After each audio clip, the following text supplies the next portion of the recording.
Hello, my name is Meredith, and I just want to get this off behind you. You look more handsome without paper behind you. and I'll be saying John 15, 1 through 8. I am the vine, you are the branches.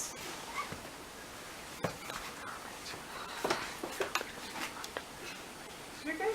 Oh, I'm Somebody not. I help just him out. totally The forgot. one who remains in me. The one who no. I am the true vine. Yeah, I'm the true vine, and my Father is the vineyard keeper. The one who remains in me, Every branch in me that does not produce fruit, he removes. And he prunes every branch that produces fruit, so that it will produce more fruit. You are already clean because of the word you have spoken to me. Remain in me, and I in you, just as a branch is unable to produce fruit unless it remains on the vine. So neither can you unless you remain in me. I am the vine, you are the branches. The one who remains in me produces much fruit, because you can do nothing without me. If anyone remains in me, and I in him, he may ask whatever he wants, and it will be given to him. My Father is glorified by this, and that you produce much fruit and prove to be my disciples. Now I will be saying the preamble to the Declaration of Independence. When in the course of human events it becomes necessary for one people to dissolve the political bands which have connected them with another, and to assume among the powers of the earth the separate and equal status to which the laws of nature and nature's God entitle them, a decent respect to the opinion of mankind requires that they should declare the causes which impel them to the separation. We hold these truths to be self-evident, that all men are created equal, that they are endowed by their Creator with certain unalienable rights, that among these are life, liberty, and the pursuit of happiness, that to secure these rights, governments are instituted among the people, deriving their just powers from the consent of the governed, that whenever any form of government becomes abusive of these rights, it is the right of the people to alter or abolish it, laying its foundation on such form and organizing its power in such way as to them shall seem most likely to affect their future safety and happiness. Prudence indeed will dictate that governments long established should not be changed for light and transient causes. So too all experience hath shown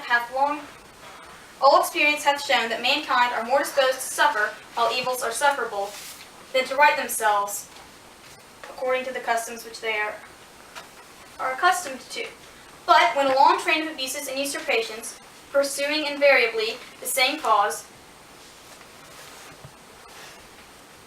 the same object, evinces a design to reduce them under absolute despotism, it is it is their duty to throw off such government and to provide new guards for their future security. Such has been the patient sufferance of these colonies, and such is now the necessity which constrains them to alter their former systems of government. The history of the present King of Great Britain is a history of repeated injuries and usurpations, all having a direct object the establishment of an absolute tyranny over these states. To prove this, let facts be submitted to a candid world.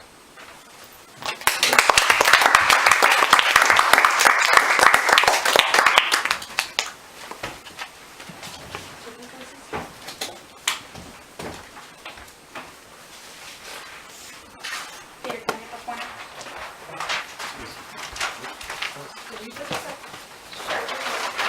The system.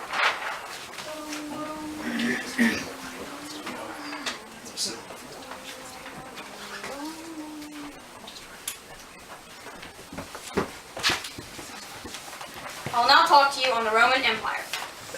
Rome was the last great civilization of the ancient world. It survived as one kingdom for about 1,000 years, from the time the city was founded to when Diocletian and Maximian split the kingdom.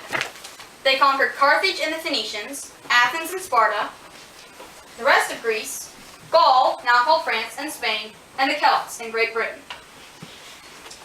It was invaded by barbarians called Vandals, Huns, and Visigoths about 70 years after the split. The Western Kingdom was destroyed, but the Eastern Kingdom survived. It became known as Byzantium. Byzantium lasted till about 1400 AD, then it was destroyed by the Turks.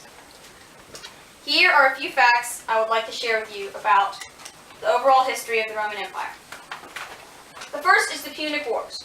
The Punic Wars were between Carthage and Rome. Rome won eventually, but there were 3 of them. In the first one, Rome conquered Sicily. The second, they conquered most of Spain. And in the third, they conquered this territory up here. The next date is in 1449 BC, when Caesar crossed the Rubicon. When Caesar crossed the Rubicon, he pretty much declared war on the Senate and Pompey, the other consul. They had a bloody war, but Caesar won, becoming the first emperor of Rome. The next date is when Octavian Caesar became the ruler of emperor, known as the first citizen. He was also given the name Augustus. Soon after that, Jesus was born. In 79 AD, Mount Vesuvius erupted, killing thousands of people in Pompeii and neighboring cities. The last date I have to share with you is in 284 AD, when Diocletian and Maximian split the kingdom in 2. That's all I have to talk about the Roman Empire.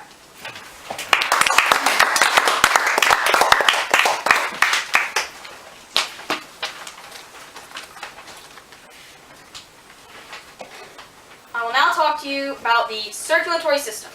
The circulatory system is one of the many systems that